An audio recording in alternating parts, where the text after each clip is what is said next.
জুলাই আন্দোলনে, আগস্টে, গত বছরে গণঅভ্যুত্থানে ঐতিহাসিক রোল প্লে করেছে, সাহসী রোল প্লে করেছে। প্রতিদিন প্রতি ঘন্টায় রাতে যারা মৃত্যুর ঝুঁকি নিয়ে কাজ করেছে তার ভিতরে হচ্ছে হাদি একজন।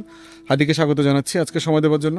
হ্যাঁ ভাই, আপনার সাথে বসে গল্প করা এটা আমাদের জন্য এবং ইনকিলাব মঞ্চের জন্য সম্মানের। এটুকুনি, এটা আমাদের সবার জন্য সম্মানের এবং আনন্দের। শুক্রিয়া আমাকে ডাকার জন্য।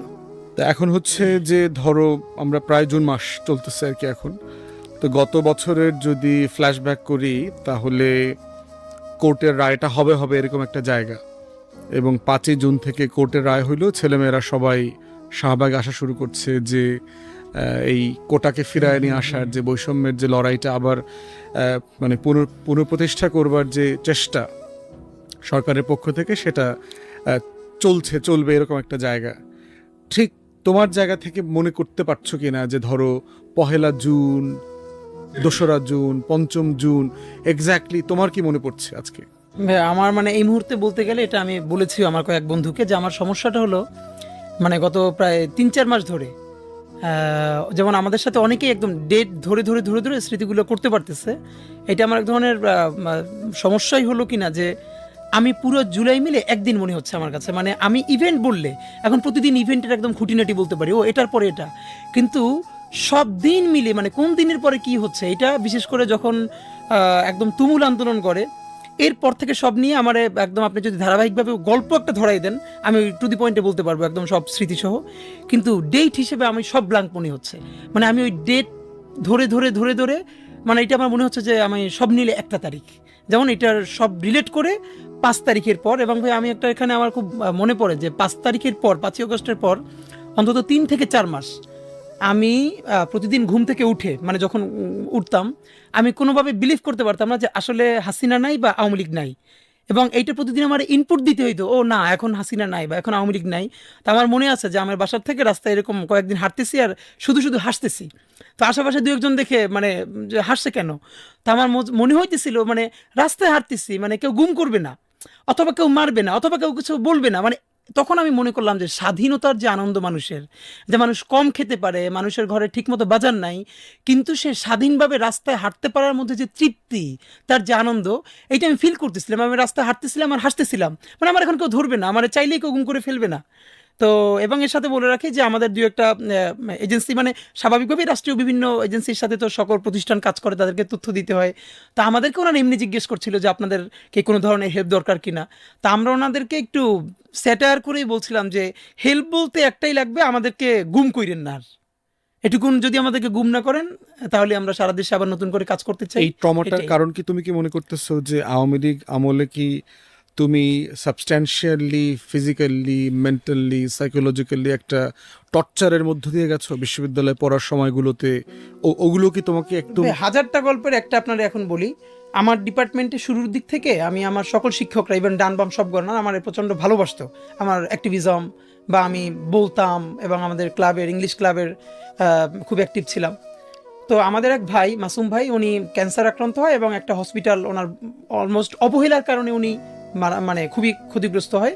সেটার বিরুদ্ধে আমরা বড় একটা আন্দোলন গড়ে তুলি, এবং আমরা আমাদের ডিপার্টমেন্ট থেকে প্রায় 1000 খানেক ছাত্র নিয়ে আমরা মিছিল নিয়ে সে হসপিটাল ঘেরাও করি, যে তাকে করতে হবে, তার ক্ষতিপূরণটা দিতে হবে। এবং এই আন্দোলনটায় আমি যখন সেকেন্ড ইয়ারে পড়ি মাত্র, তো আমার বেশ ভালো ভূমিকা ছিল। কিন্তু আমি যেইটা ভুলবো না কখনো, তখন আমার এখন যেরকম আমি, তখনও তারও ছোট চুল আছে, এলোমেলো, তো এরকম স্লোগান দিয়ে দিয়ে সায়েন্স ল্যাব পর্যন্ত গেছে। এটা ল্যাবেট হসপিটাল ছিল, আমরা পর্যন্ত, আমাদের সাথে টিচাররাও ছিল। সেরকম অনেকক্ষণ স্লোগানের পরে একজন আমার পিছন থেকে এসে টান দিয়ে আমার বললো যে তোর তো দেখতে শিবিরের মতো দেখা যায়, তুই এর সামনে আসবি না। তো আমি ভাই প্রথমত হলো যে আমারে কেউ কোনো দিন ইভেন আমার পরিবারের এরকম অসম্মান করে আমার তুই করে বলছে, আমি এটা মাইনে নিচ্ছি। এটা আমার শরীর কাঁপতেছিল অপমানে, কারণ এই আন্দোলনটা এই পর্যন্ত আনা পর্যন্ত ডিপার্টমেন্ট থেকে হসপিটাল, এখানে আমার ভূমিকা ছিল অনেক। রাজনৈতিকও না রাজনৈতিক, এবং আমাদের সব শিক্ষকরা পর্যন্ত আমাদের সাথে আসছে যাতে কোনো ঝামেলা না হয়। এবং আমি যখন প্রতিবাদ করব তখন আমাকে আর 2 ভাই এসে বললো যে ডিপার্টমেন্টে যাইতে ঝামেলা হবে। তখন পরিচয় দিল যে ছাত্রলীগের বঙ্গবন্ধু হলের একজন বড় নেতা, সুতরাং আমার দেখতে শিবিরের মতো মনে হয়, আমি এরকম সামনে মিছিল স্লোগান দিতে পারবো না। পরে যেটা ঝামেলা হলো যে আমি সামনে থেকে সরে যাওয়ার পরে ক্রাউডটাও ঠিকমতো কন্ট্রোল করা যাচ্ছিল না। এই থেকে শুরু হয়ে পুরো ডিপার্টমেন্টে তো আজীবন। এরপরে একসময় আমি একটা টকশোতে বলেছিও যে এরপর আমার ম্যাডাম আমাকে হেফাজত বলে ডাকতেছে। তখন হেফাজত শাহবাগের আন্দোলন মানে সবার সামনে, শুরু, সবার সবার সামনে। ক্লাসে। এটা আপনাকে ভাই আমি বলি আজকে, যেমন আমার মনে আছে আমি যখন একদম ঢাকা ভার্সিটির, আমি তো পলিটিক্যাল সায়েন্সে, আমাদের তখন সেকশন ভাগ হয় না, 2 ভাগে 280 জন শিক্ষার্থী, আমাদের বড় লেকচার থিয়েটার বিল্ডিং আমাদের ক্লাস হয়। তো আমাদের একজন টিচার উনি ইংলিশে পড়াচ্ছে, তো একটা শব্দ, একটা সংজ্ঞা জিজ্ঞাসা, তো আমি শব্দটার উচ্চারণ বললাম, তো উনি আমাকে সাথে সাথে বললো যে মানে মৌলভী এই সেই, ভুল উচ্চারণ হয়েছে। তা আমি খুবই অপমানিত বোধ করলাম এই জন্য যে ভাই আমার একটাই হলো যে আমি পারতপক্ষে খুব শিওর না হয়ে কোনো কিছুর মানে যেগুলো একটু অপ্রচলিত সেসব কোনো সময় আমি বলি না। তা আমার ব্যাগে ওই সময় অক্সফোর্ড ডিকশনারির পকেট কপিটা থাকতো সব সময়। তো উনি যেরকম বলে আমাকে বসাই দিল, হ্যাঁ এই মানে খুবই বাজে কথা বলে, তখন আমি আবার অক্সফোর্ড ডিকশনারি থেকে শব্দটা বের করে সামনে যে ফনেটিক ডিসক্রিপশন দিয়ে লেখা, এইটা আমি ওনাকে দেখানোর চেষ্টা করলাম যে স্যার দেখেন আমি যেটা বলেছি এটাই। এরপর তো উনি তেলে বেগুনে মানে হ্যাঁ, এরপর উনি আমাকে, আমার মনে আছে, আমাকে সামনের বেঞ্চ থেকে তুলে দিয়ে, বাংলাদেশের শিক্ষকরা তো ভুল করার ঊর্ধ্বে মনে হ্যাঁ, করে, এবং সে আমাকে সামনের বেঞ্চ থেকে তুলে দিয়ে একদম পিছনে বসাইলো সবার আগে, এবং সে বললো এটা কোনো ইউনিভার্সিটি না, মোল্লা মৌলভী দিয়ে এটা ভরে ফেলছে। তখন আমি টুপি পড়তাম ক্লাসে, তো মোল্লা মৌলভী দিয়ে ভরে ফেলছে, এটা মাদ্রাসা না বলে টলে আমার পিছনে পাঠাই দিল। তবে বুঝতেই পারতেছেন আমাদের সাথে প্রচুর ফ্রেন্ড, অনেক মেয়ে, এবং আমার জন্য তো এটা ট্রমা, একটা ফার্স্ট ইয়ারের আমার সেকেন্ড অথবা থার্ড ক্লাস ভার্সিটির লাইফে। তো ক্লাসটা শেষ করেই আমার অনেক ফ্রেন্ড ওরা এসে বললো যে তুমি করো, তোমার ড্রেসটা চেঞ্জ করো, মানে ওরা আমাকে স্বাভাবিকভাবে অন্য সবার মতো। তো আমি একটা ব্যাপার কি ভাইয়া, আমি কিন্তু ভার্সিটি লাইফে আমি ওভাবে মানে আমি এটা মনে করি নাই যে টুপিটা পরলে বেশি সওয়াব বা যারা প্যান্ট শার্ট পরে তাদের পাপ হয়, বাট আমি মনে করেছি যে বাংলাদেশের মতো একটা জায়গায়ও, ঢাকা বিশ্ববিদ্যালয়ের মতো একটা জায়গায়ও পড়ে আমার এতখানি আইডেন্টিটি মানে হারাইয়ে তারপরে পড়তে হবে, মানে এইটা আমি কোনোভাবে মানতে পারলাম। তো আমি মনে করলাম যে আমি এরকম থাকবো, তাতে যা হয় হবে। এবং ওই যে বললাম যে আসলে স্থির কেউ থাকলে তার একসময় আল্লাহ সহজ করেন। তো পরবর্তীতে অন্য অনেক একটা ঝামেলা, উনি ইভেন স্টুডেন্টদের সাথে খুব মানে ওনার যৌন নিপীড়ক হিসেবে ওনার চাকরিটা চলে যায়, সেটা প্রায় 3 বছর পরে ঢাকা বিশ্ববিদ্যালয় থেকে। তো এইটা তো এইরকম যে যেটা বললাম যে ওই 13তে যখন আন্দোলন চলে, আমার ম্যাডাম উনি চেয়ারম্যান, তো তখন তো শাহবাগের আন্দোলন শাহবাগ তুমুল, তখন দেশে দ্বিতীয় বিপ্লব হয়ে যাচ্ছে, এবং উনি উইমেন অ্যান্ড জেন্ডার স্টাডিজ কোর্সটা পড়াচ্ছিলেন। তো স্বাভাবিকভাবেই যে কোনো ব্যাপারে প্রশ্ন করলে, আর আমি স্বাভাবিকভাবেই যে কোনো ব্যাপারে কথা বলতাম বা টিচাররা ফ্লোর দিতেন। এর মধ্যে ভাই ঢাকা ভার্সিটির এই গুণটা বলি যে ওই শাহবাগের তুমুল সময়েও ক্লাসে খুব অল্প পরিসরে হলেও যদি ডিবেট করবার স্কোপ ছিল, এটা ঢাকা ইউনিভার্সিটিতে ছিল। এবং আমাদের ওই টিচাররা মানে পছন্দ করুক না করুক, কেউ না কেউ এটুকুন স্পেস দিতেন, এবং আমি তখন এটা আমরা বিরোধিতা করেছি। তো তখন উনি আমারে বলেন এই হেফাজত দ্বারা আমারে বলতেছে। তো আমি যেটা করেছি এরপর ম্যাডাম জীবনে আমি তখন তাকে ফোন দিয়েছি কোনো কাজে, আমি বললাম ম্যাডাম আমি হেফাজত। উনি আমরা একটা ক্লাসরুমে মিটিং করতেছি 15-20 জন মিলে, উনি সামনে থেকে যাচ্ছে, উনি তখন চেয়ারপারসন ডিপার্টমেন্টের, ওখানে ভিতরে কারা, বললাম আমি ম্যাম আমি হেফাজত। এবং এরপর আমি সারা জীবন ওনাকে আমি হেফাজত বলে পরিচয় দিয়েছি। এর মানে যেটা দিয়ে আপনি আমার আইডেন্টিটি ক্রাইসিস তৈরি করতে চান, আমি সেটাই, এ নিয়ে আমার মানে এখান থেকে বের হয়ে আসার কোনো দরকার নাই। তো এবং এর মানে হলো যে আমি এখন আমার ভালো লাগতেছে যে ওই চিন্তাগুলো, যে এবার এটার সাথে আমি খুব রিলেট করতে পারি যে তুমি কে আমি কে, রাজাকার, মানে আমাকে যেই কথা বলে কেউ ভিকটিম করতে চায়, আমার মানবিক মর্যাদা ক্ষুণ্ণ করতে চায়, তা আমি যদি সেটাই হয়ে উঠে তাকে চ্যালেঞ্জ করতে পারি সততার সাথে, তাহলে এটা টিকে যায়, এবং সেটা তো হয়েছে।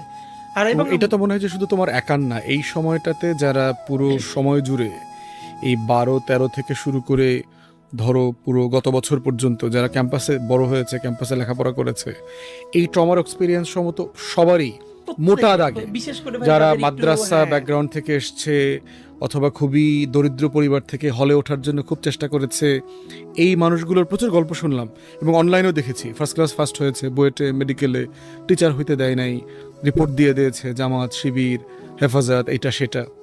তাহলে এই যে একটা টোটাল ঢাকা বিশ্ববিদ্যালয় কেন্দ্রিক যে একটা কলকাতা দিল্লির ব্রাহ্মণিজম কায়েম হয়েছে, এখানে একটা কালচারাল ফ্যাসিবাদ তৈরি হয়েছে, এইটা কি জুলাই কি এটা একটা রিয়াকশন কিনা?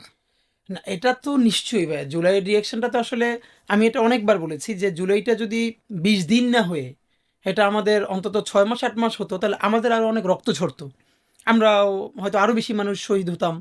কিন্তু বাংলাদেশের যে আমাদের যে স্টেট বিল্ডিং হয় নাই, নেশন বিল্ডিং হয় নাই, কারণ আমাদের বোঝাপড়া তৈরি হয় নাই, তো এইটা অন্তত কিছুটা উপকার হতো। এখন মুশকিল হলো ধরেন ঢাকা বিশ্ববিদ্যালয়, আমি তো এখন ওইসব ম্যামদের নাম বলতে চাই না, ওনারা হয়তো আরও ডিস্টার্ব ফিল করবেন।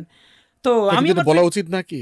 কারণ যারা টোটাল একটা ইসলামোফোবিক ইন্ডাস্ট্রি ডেভেলপ করেছে, কালচারাল ফ্যাসিবাদ তৈরি করেছে, রাষ্ট্রের প্রত্যেকটা অধিকার থেকে তরুণ তরুণী ছাত্রছাত্রীদেরকে, এবং আমি ওই যে নেকাব পরা মেয়েদের প্রোগ্রামে গিয়েছি, বোরখা পরা মেয়েদের প্রোগ্রামে গিয়েছি, ওই যে তাদের একটা ক্যাম্পেইনই আছে, তো খালিদ খালিদ একটা ছেলে, ওইটা ক্যাম্পেইনটা রান করে আর কি। তো সেখানেও একের পর এক মেয়েরা এসে বলছিল যে হিজাব করার কারণে, বোরখা পরার কারণে, নিকাব করার কারণে ক্লাসে প্রত্যেক দিন টিচাররা কি পরিমাণ বাজে বাজে নামে ট্রল করে করে তাদেরকে মানে টিস করতো আর কি, এবং এগুলো তাদেরকে ট্রমাটাইজ করে ফেলছে। মানে আপনারা বলি ভাই, ধরেন আমার ডিপার্টমেন্টের চেয়ারম্যান ছিলেন ফেরদৌস স্যার, উনি এক সময় দেখতাম যে বিভিন্ন টকশোতে যেতেন, এখন আর রিটায়ারমেন্টে গেছে, এই মুহূর্তে মনে পড়লো, মানে একজন সিনিয়র প্রফেসর 50 মিনিটের একটা ক্লাস, তো এই ক্লাসের মধ্যেও স্যার 30 মিনিট আলাপ করতেছেন যে এখনো এই সময় এসে হিজাব পরার অপরিহার্যতা কি, মানে একটা পলিটিক্যাল সায়েন্সের কোর্স, এই কোর্সের সাথে কোনো আলাপ নাই, এর সাথে কোনো আলাপের সম্পর্ক নাই, কিন্তু টেনে এনে কেন এটা পড়েছে, ওর তো অনেক গরম, তাহলে এটা কি আসলে ইসলামে আছে কিনা, মানে এই যে আলাপগুলি। এবং আমি আপনাকে এখনো নাম বলতে পারি, ধরেন আমার ভাগ্নি ঢাকা বিশ্ববিদ্যালয়ে সোশিওলজিতে পড়ে, তো ওদের তো কিছু ক্লাস অনলাইনই হয়, তো গতকাল ওদের একটা ক্লাস হচ্ছিল, তো আমাকে শোনাচ্ছিল ওদের এক প্রফেসর, এখন পর্যন্ত সে প্রতিদিন ক্লাসের মধ্যে মিনিমাম 5-10 মিনিট এভাবে যে তার ফ্রিজে মদ থাকে, তিনি মদ খান, এর মানে কে ড্রিঙ্কস করবে না করবে এগুলো তো খুব ক্যাজুয়াল আলাপ, কিন্তু তিনি খুব ক্লাসে এটাকে এস্টাবলিশ করবার জন্য যে আমরা ড্রিঙ্কস খেতে পারতে হবে, নিতে পারতে হবে, মানে এই আলাপগুলোরে এখন আপনি ধরেন হেফাজতের 13 দফা নিয়ে আমার অনেক আপত্তি আছে, আমার অনেক প্রশ্ন আছে, কিন্তু এরকম ঢাকা বিশ্ববিদ্যালয়ের কোনো টিচার একদম হেফাজতের 13 দফা এটার পক্ষে প্রতিদিন যদি কিছু বলতে থাকেন, আপনার কি মনে হয় এটা রিয়াকশন ঢাকা ভার্সিটি নিতে পারবে? জীবনেও পারবে না। কিন্তু যেই সোসাইটিতে যেটা এখন পর্যন্ত অ্যাকসেপ্টেড কোনো ভ্যালু না, নর্মস না, আপনি সেটাকে ইনজেক্ট করে করে করে করে আপনি নর্মালাইজ করতে চাইতেছেন, এবং কোনো কারণে হোক, ধরেন আপনি যখন সোশিওলজি পড়াবেন তখন এই দুনিয়ার সব আলাপিতে কোনো না কোনোভাবে সোশিওলজির আলাপ। ভাই আমিও তো পলিটিক্যাল সায়েন্সের ছাত্র, আমি একটা প্রাইভেট ইউনিভার্সিটিতে পড়াই, তো আমি তো বুঝি যে আমি যখন রাষ্ট্রবিজ্ঞান পড়াই, রাষ্ট্র পড়াই, তখন এই দুনিয়ার সব কিছুর তো চাইলের মধ্যে আলাপ করা যায়, কিন্তু কোনটা আরোপিত, কোনটা স্পন্টেনিয়াস, এটা কিন্তু বোঝা যায়। এখন ওই দিন শেষে ওই একই আলাপ, কেন এই হিজাব অথবা এই হিজাবের সাথে মূল ইসলামের কোনো সম্পর্ক নাই, মানে এই আলাপ তো সব অপ্রাসঙ্গিক। ইভেন তারা আপনি জিজ্ঞেস করেন পুরো সেমিস্টারে 25টা ক্লাসের মধ্যে তার কোর্স ম্যাটেরিয়াল নিয়ে কতটুকুন পড়াইছে, আমি আপনার ভাই বলি, কপাল ভালো ঢাকা বিশ্ববিদ্যালয়ে ক্লাসগুলো প্রাইভেট ইউনিভার্সিটির মতো রেকর্ড হয় না। আপনি ধরেন, আমি তো এটা যদি কোনোদিন সম্ভব হয় যে প্রাইভেট ইউনিভার্সিটিতে ভাই আপনি জানেন নিশ্চয়ই যে পুরো ক্লাসটা রেকর্ডে থাকে, কারণ স্টুডেন্টরা পরে যাতে শুনতে পারে, অথরিটিও শোনে, এবং তারপর আবার তারা মার্কিং করে যে এই ম্যাটেরিয়ালের সাথে টিচার কতটুকুন ছিল নাকি এর বাইরে ছিল, প্রাসঙ্গিক ছিল কিনা। ঢাকা ইউনিভার্সিটির টিচারদের যদি অনলাইন ক্লাস মানে ক্লাসগুলো রেকর্ড রাখা হয়, শুধু আপনি শুধু ধরে রাখেন যে 80% টিচার হয়তো চাকরি করবে না বা চাকরি ছেড়ে দিবে, তাদের চাকরি থাকবে না। এবং ঢাকা বিশ্ববিদ্যালয়ের ছেলেমেয়েরা আপনি যদি অ্যাটেন্ডেন্সের নাম্বার তুলে দেন, এটা আমি আপনাকে একদম শতভাগ দায়িত্ব নিয়ে বলি, যে এখন তো নিয়ম আছে, আপনি 70 বা 75% না থাকলে তাকে জরিমানা দিতে হবে, মিনিমাম 50 বা 60% না থাকলে সেমিস্টারে ফাইনালে জয়েন করতে পারবে না। তো আছে না, বিশ্ববিদ্যালয়ে জ্ঞান চর্চা করতে যাওয়া, আপনি অ্যাটেন্ডেন্সের বাধ্যবাধকতা তুলে দেন, এরপরে যদি আপনি 10 বা 20% স্টুডেন্টও স্পন্টেনিয়াসলি একটা ক্লাসে যায়, তাহলে আমি জীবনে কথা বলবো না। প্রত্যেকটা ধরুন আমি বলি, আমার রাষ্ট্রবিজ্ঞান ডিপার্টমেন্ট, সর্বোচ্চ 2 থেকে 3 জন টিচার আছে, এবং তারা আমার মতের নয়, কিন্তু মানে দে কন্ডাক্ট দ্য ক্লাসেস ওয়েল, মানে অন্তত এইটুকুন প্রফেশনালিজম মেনটেন করে, যে ম্যাটেরিয়ালের সাথে কথা বলে, একটা ম্যাটেরিয়াল দেয়, ভালো করে পড়ায়। তো এইটা আপনি পাবেন প্রত্যেকটা ডিপার্টমেন্টে সর্বোচ্চ 10% টিচার, এর মানে আপনি কয়জন, 10 জনের মধ্যে আপনি 1-2 জন পাবেন। তো এই জন্য হলো আমাদের এখন যেটা দরকার। এবং দেখেন বাংলাদেশে কিন্তু আরেকটা কালচার, আপনি তো আরো ভালো জানবেন, যে ওয়েস্টে পাবলিক ইউনিভার্সিটির চাকরিগুলো কিন্তু আজীবনের না, প্রতি 2-3 বছর পর পর রিনিউ করতে হয়, তাকে ওই ফান্ড ম্যানেজ করতে হয়, তার রিসার্চ, এই জন্য। আর বাংলাদেশের মজা হইলো, জীবনে একবার পাবলিক ইউনিভার্সিটির টিচার হইছে মানে এরপর জীবনে আর এর কোনো মৃত্যু ছাড়া আর কোনো শেষ নাই, সুতরাং সে যা ইচ্ছা তাই বলবে ক্লাসে, এবং এর কোনো জবাবদিহিতাও নাই।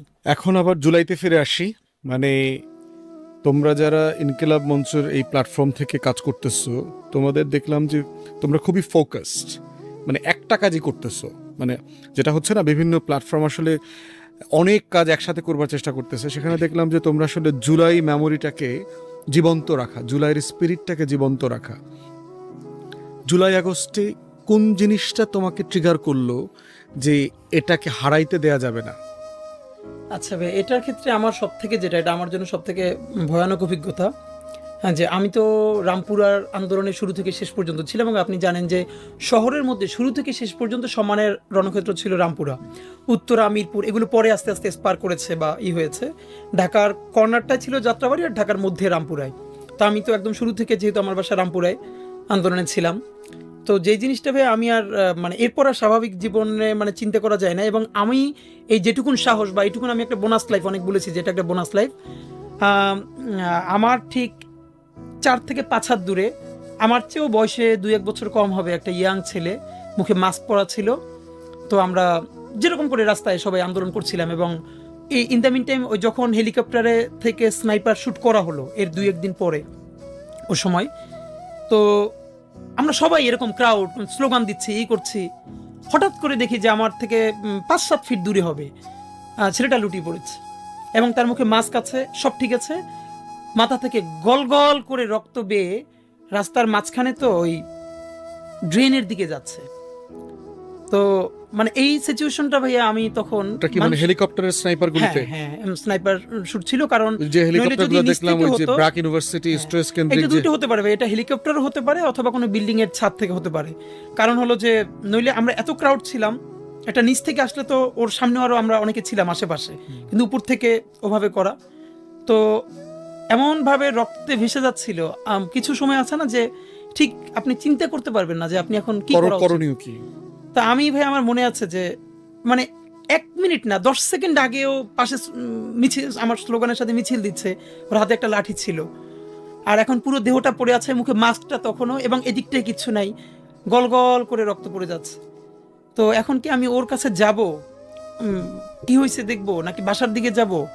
মানে সোজা হয়ে আমি মনে আছে দাঁড়িয়ে আছি, তখন কয়েক ভাই আমার মনে আছে যে আমাকে টেনে অফ দ্য রোডের দিকে নিয়ে গেছে। তো ওই সময়টার পর থেকে ভাইয়া যে আমার, এবং আজকে আপনাকে বলি যে আমার ভাইয়া, কয় তারিখ এটা তোমার তারিখ মনে আছে? তারিখটা আমার মনে নাই, যখন আগস্টে না জুলাইতে, জুলাইরই একদম ইসের দিকে, যখন মানে না সরি মানে হেলিকপ্টার থেকে যেদিন গুলিটা শুরু একদম শেষের দিকে, তাহলে শেষের দিকের ইটায়, মানে একদম চূড়ান্ত মুহূর্ত চলতেছে, এই সময়গুলোতে যখন এই গুলি চলতেছে। তো আমার মনে আছে যে তখন আমি ভাইয়া বাসায় আসার পরে, আমার ফ্যামিলি যখন আমাকে আর কোনোভাবে করতে পারতেছিল না, আমার ভাই পুরো টাইমটা মনে আছে আমি একটা যে টি-শার্ট, তোমরা কিছু করলা মানে ওকে হাসপাতালে নেওয়া অথবা না, তোমরা একদিকে হচ্ছিল কি ভাইয়া তোমরা সব হয়ে গেছে, হতভম্ব হয়ে গেছে, প্রচুর মানুষকে হাতে করে যেই সামনে যাচ্ছে, কারো পায়ে গুলি, কারো হাতে গুলি, এরকম করে করে বেটার লাইফ হসপিটাল, ওদিকে বনশ্রীর দিকে, ফরাজিতে, এদিকে নিয়ে আসা যাচ্ছে। এবং এইখানে তখন কিছু রিক্সাওয়ালা, আসলে এদেরকে তো আমরা কিছু করতে পারি নাই, শুধু রিক্সা নিয়ে নামছে এই আহত মানুষদেরকে হসপিটালাইজ করার জন্য, মানে চিন্তাই করা যায় না এরকম কিছু আমরা যে শুধু হসপিটালাইজ করার জন্য এরকম সিএনজি ভ্যান গাড়ি। তো এরপর ভাই আমার মনে আছে যে আমি বাসায় আসার পরে আমার ওয়াইফ তখন প্রেগনেন্ট, এবং আমাদের একটা প্রথম বাচ্চা, মানে এই আন্দোলন যখন শুরু হয় তখন জানি যে, এবং ওর প্রেগনেন্সিতে খুব কমপ্লেক্সিটি ছিল। তখন আমার শ্বশুর বাড়ির লোক এবং আমাদের বাড়ির কেউ জানে না যে আমি আসলে রাতে বাসায় থাকি না, ও একা তখন বাসায় থাকে। আর আমার ভাই একটা, এটা আল্লাহ আমি খুব গ্রেটফুল, এটা আল্লাহ আমাকে দিয়ে করাইছে। বিশেষ করে আপনিও এদেরকে চিনবেন, আমেরিকার কিছু বড় ভাই, কানাডা, অস্ট্রেলিয়া, যারা আমাকে খুব স্নেহ করতেন বিভিন্ন কারণেই। তো ওনারা তখন যখন ইন্টারনেট ব্ল্যাক আউট, যখন আর হোয়াটসঅ্যাপ কল করা যায় না, তো ওনারা সারা রাত ধরে, আমি মানে সারা দিন ঘুরে রাত্রির 1টা-2টার দিকে ওনাদেরকে আপডেট দিয়ে শুরু করতাম। এবং আমি আমার বাসায় তখন থাকি না, কারণ আমি আর একটা বাসায়, তার ল্যান্ডফোন ছিল, উনি আমাকে ওটুকুন অ্যাক্সেস দিছিলেন। তো ল্যান্ডফোনে একটা সময় যে রাত একদম ফজর পর্যন্ত যে এটা আমার মনে আছে যে আমি একটা টি-শার্ট পরে, একটা লুঙ্গি আর স্যান্ডেল পরে, ওই যে কখনো ফজরের পর, কখনো রাত 2টোয় এরকম বের হতাম, মানে ব্রাকের সামনে থেকে শুরু করে কাকরাইল মোড়। এবং আমি অন্তত 2জন মানুষের প্রতি অত্যন্ত আবারও গ্রেটফুল। আমার এক আপা, আমরা যারা আগের বাসায় ভাড়া ছিলাম, উনি শুধু আমার সেফটির কথা চিন্তা করে, উনি রাত 2টায়ও প্রেসক্রিপশনের ফাইল নিয়ে, যেহেতু একজন সাথে মহিলা থাকলে, প্রেসক্রিপশনের ফাইল থাকলে মনে করবে ইমার্জেন্সি, উনি আমার সাথে গেছে, রাত 2টায় গেছে, ফজরের পরে গেছে, আন্দোলনকারী হিসেবে তোমাকে সন্দেহ করবে না। এবং আমি একদম লুঙ্গি পরা, টি-শার্ট পরা, আর আমার সাথে আমার ওয়াইফ, কখনো সে নেমেছে যাতে অন্তত করে যে আমরা, মানে আমি ইমার্জেন্সি হসপিটালে যাচ্ছি। তো এইটা করার পরে তখন ওই সারা রাত আবার ভাইদেরকে আপডেট দেয়া, তারা তাদের ফেসবুক পেজে তখন লিখতো। হ্যাঁ, এবং যেটা হয়েছে আমেরিকাও ভাইয়েরা কিভাবে ক্যাম্পেইন করছে আমরা তো জানি না। তো তখন ওরা বলছিল যে পুরো ইউএস, কানাডা, অস্ট্রেলিয়া, ওখানে ওরা তুমুল ক্যাম্পেইন করবার চেষ্টা করছে। তো ওনাদের তো রিয়েল সিনিয়র ওটা জানা দরকার। তো আমি সাধ্যমতো একদম পুরো, আর আমার একটা ভাই ভালো সুযোগ ছিল, এটা হলো আপনি জানেন যে আমি ওই যে সাইফুরসে তো 10 বছর ধরে অলমোস্ট ক্লাস নেই। তো এই কারণে আমার সারা দেশের বাইরেও আমার অনেক স্টুডেন্ট যাদেরকে আমি আইএলসে পড়িয়েছি, তো আজ থেকে অনেক আগে পড়িয়েছি, তারা এখন বাইরে থাকে, তারাও প্রচুর ফোন দিত। তো যেটা সুবিধা হয়েছে, যাত্রাবাড়ি, এরপরে মালিবাগ মোড়, মৌচাক, মেরুল, একদম উত্তরা পর্যন্ত অলমোস্ট 10 থেকে 12 জন আমার ফ্রেন্ড অথবা স্টুডেন্ট যারা একদম রাস্তার পাশে বাসা, এরকম একটা আমি চেইন তৈরি করে ফেলতে পেরেছিলাম। এর মানে 5 মিনিটের মধ্যে যাত্রাবাড়িতে কি, একদম মেরুল বাড্ডায় কি, রামপুরে তো আমি নিজে, উত্তরে কি অবস্থা, নতুন বাজার, এইটা 5 মিনিটের ফোনে ফোনে ফোনে ফোনে পুরো লাইনটা ধরতে পারতাম। তো এইভাবে জেনে জেনে জেনে জেনে, এবং এইটা কিভাবে কাজে লেগেছে আপনাকে শুধু ভাই বলি, আর ওনাদের নাম বলবো না, একজন অবসরপ্রাপ্ত মেজর, খুবই ইয়াং, ফেসবুকেও অ্যাক্টিভ।